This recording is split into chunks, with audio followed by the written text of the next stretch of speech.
Ay sir, yung ano, chicken nyo po pala daw sir, ano, sabi daw po na ubusan na daw po ng chicken sir. Ano na lang daw sir, dinagdagan nila ng gravy sir. Kasi ano, only gravy naman daw yan sir. Kaso naubusan ng chicken sir. Ano yung nalagay dito? Gravy na lang daw sir. Only gravy na lang daw po. 900 na to sir. Only gravy na lang daw yan sir. So, kanin lang at saka pa nito? Oh, gravy sir. Oh, anong ulamin ko?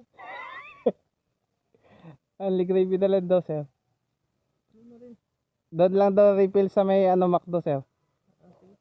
Okay lang sir? Nandito na ito eh. Hindi joke lang sir. Rock lang sir. Naka-vlog po. Naka-vlog sir. Akala ko sir mapa. Kaya gravy lang eh.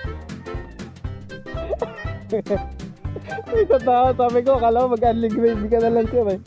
Meeting ko pala nakalimutan. Sir, thank you. Okay lang, sama ko sa vlog.